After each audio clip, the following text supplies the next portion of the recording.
No. I wanted to get your comments on what's going on right now in Israel and Iran, that conflict.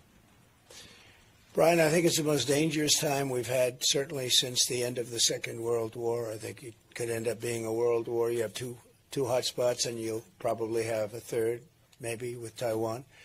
But you have Ukraine and Russia, and that's out of control.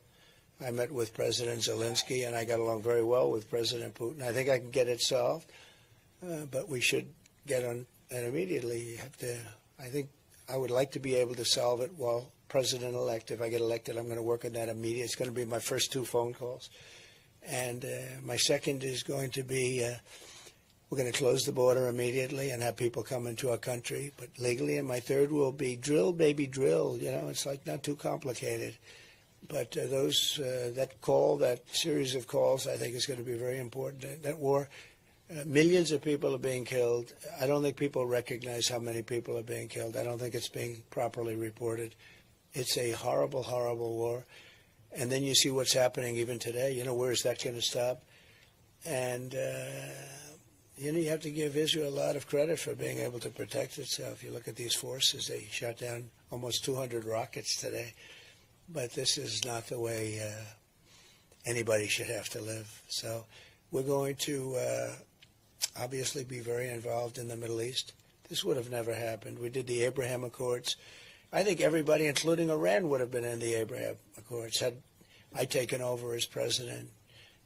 I think even Iran would have been in the Abraham Accords ultimately. It would have been great for everybody, and you would have had peace in the Middle East. We got 4 countries solved, and very respected countries, as you know. They were signed up. And then when Biden took over, they haven't signed one country. I would have had every country in the Middle East would have been signed up. The only question would be Iran, and I think they would have, for certain reasons, I think they probably would have been there too. There would have been peace in the Middle East. Instead, this is just tearing it apart. This has really been bad.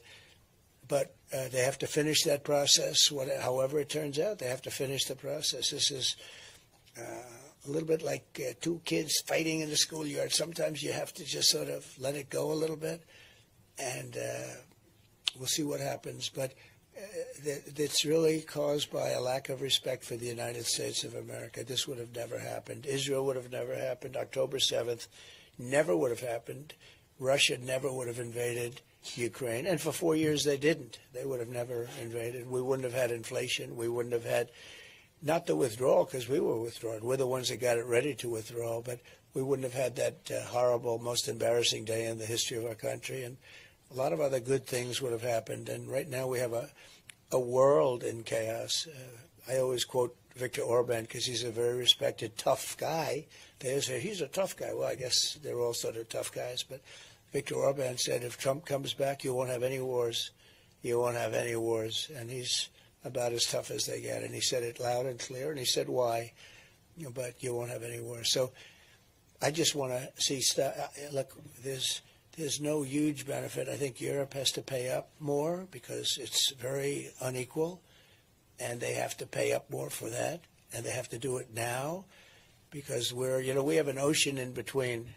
It's much more important to Europe than it is to us, but we want to see that war taken care of, and we certainly want to see peace in the Middle East as soon as it's possible. All right? Thank you very much. Yeah.